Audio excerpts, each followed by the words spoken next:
Bom dia, boa tarde, boa noite, queridos ouvintes do podcast Psiu. Vem de Bio. Eu sou a Flávia Pacheco, professora de Biologia, e hoje eu vou convidar você a saber um pouquinho mais sobre o filo dos quinidários. E se você está aqui pela primeira vez, eu peço que você escute esse podcast pela plataforma da Orelo, que está aqui na descrição. A Orelo é uma plataforma que paga os podcasters pelo número de pessoas que escutam pela plataforma deles. Você não paga nada por isso e ainda me ajuda.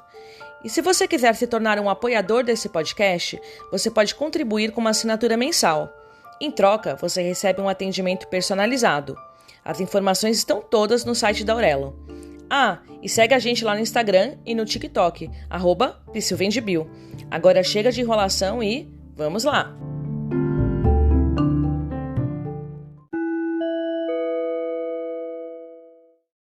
Os quinidários são animais invertebrados, fazem parte de um filo, e alguns representantes é o que a gente conhece aí popularmente como as águas-vivas, os corais e as anêmonas do mar. A maioria das espécies são marinhas, são animais carnívoros e predadores. O que a gente vai ter aqui de novidade evolutiva dentro desse grupo são os primeiros animais a formarem tecidos. Então, lá no desenvolvimento embrionário, eu tenho a formação de 2 tecidos. A ectoderme, que é o tecido que vai revestir o corpo do animal pelo lado de fora, e a endoderme, que é o tecido que vai revestir o corpo do animal pelo lado de dentro. Outra novidade evolutiva que eu vou ter aqui é a cavidade gastrovascular. Um espaço dentro do corpo em que eu vou ter a atuação de enzimas para quebrar o alimento. Então, parte da digestão aqui, ela já ocorre de forma extracelular, ou seja, dentro de uma cavidade.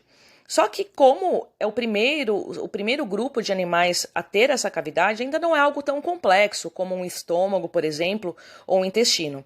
Então, a gente pode dizer assim que 80% dessa digestão ocorre na cavidade gastrovascular e aquilo que sobra ainda vai ser digerido de forma intracelular.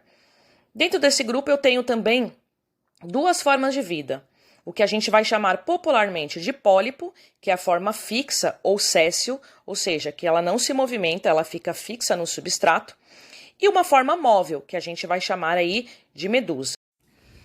Pensando na simetria, estes animais apresentam simetria radial, ou seja, em um plano imaginário eu consigo cortá-lo em 6 partes iguais. Pensando um pouquinho na função dos tentáculos e dos nematocistos, a hora que passa um pequeno peixe ou um molusco pelos tentáculos, esses nematocistos, que são as cápsulas urticantes, eles são ativados e eles vão liberar os quinidócitos ou quinidoblácitos, que vão ter uma ação de paralisar a vítima.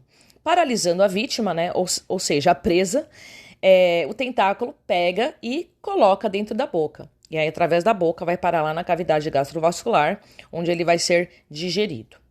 A reprodução aqui dentro, ela ocorre de forma sexuada e assexuada, o que a gente conhece também como alternância de gerações. Uma geração, por exemplo, as medusas, são sexuadas, elas vão dar origem aos pólipos. Estes, por sua vez, vão dar origem às medusas por reprodução assexuada. Vamos entender então um pouquinho como funciona essa alternância de gerações. As medusas ou águas-vivas são animais dioicos, ou seja, elas possuem os sexos separados. Então eu tenho medusa macho e medusa fêmea. A medusa macho libera os espermatozoides na água. Esses espermatozoides eles nadam até encontrar com uma medusa fêmea. Aí eles vão fecundar o óvulo. Fecundação é interna. Após a fecundação, eu tenho a liberação de uma larva, chamada de larva plânula.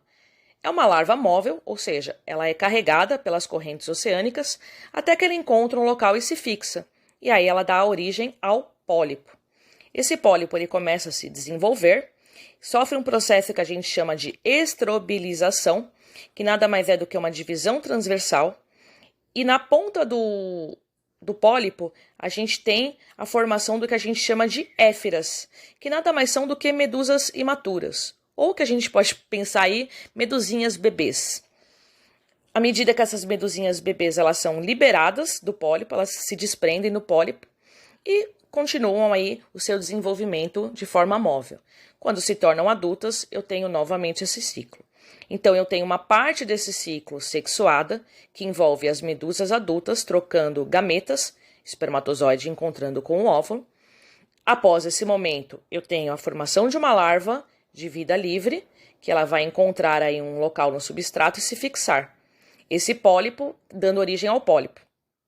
Esse pólipo, então, por reprodução assexuada, que a gente vai chamar aí de estrobilização, ele dá origem a várias éfiras, que são as medusas imaturas, que acabam se desprendendo do corpo do pólipo e se tornando, então, depois medusas adultas. Uma relação ecológica interessante é entre o peixe-palhaço e a anêmona, que ficou bem popularizado pelo filme Procurando Nemo. Bom, a anêmona é um quinidário, então na ponta dos tentáculos ela vai ter os nematocistos, as cápsulas urticantes, que, por sua vez, vão produzir aí a toxina que a gente vai chamar de quinidócito ou quinidoblasto, que são as células que vão queimar esse animal, que vão paralisar. Mas então por que essas células não fazem mal para o peixe-palhaço? O peixe-palhaço ele tem uma camada de muco na pele que o deixa imune a essas toxinas da anêmona. E ele utiliza essa vantagem para ele se proteger de predadores. Ao mesmo tempo, a anêmona também é beneficiada, porque ela se alimenta dos restos de alimento que o peixe-palhaço deixa. E os tentáculos dela são limpos por conta do movimento que esse peixinho fica fazendo. Então, o peixe-palhaço garante a limpeza e garante alimento. É uma relação ecológica que a gente conhece como protocooperação. Os dois são beneficiados. E para a gente finalizar, falar um pouquinho sobre os corais, que também são representantes desse filo, mas, diferente das medusas ou águas-vivas, não têm uma vida móvel pelo oceano, são fixos. Outra diferença é que os corais vão ter também um esqueleto de carbonato de cálcio, o que confere dureza e firmeza a esses animais. A gente tem um grande problema ecológico hoje em dia com os corais, que é o aumento da temperatura dos oceanos, o que causa um fenômeno conhecido como branqueamento de corais. A maioria dos corais apresenta relações mutualísticas com algas zooxantelas. Essas algas vivem no tecido dos corais, onde garantem a coloração desses animais e fornecem compostos orgânicos que elas produzem no processo de fotossíntese. Além disso, elas ajudam o coral a aumentar a taxa de calcificação. No processo de branqueamento dos corais, essas algas elas são expulsas desse local e aí eu acabo com essa pigmentação dos corais e, por sua vez, esses esqueletos de carbonato de cálcio eles ficam translúcidos. A principal consequência desse branqueamento, como já foi falado, é a morte desse animal.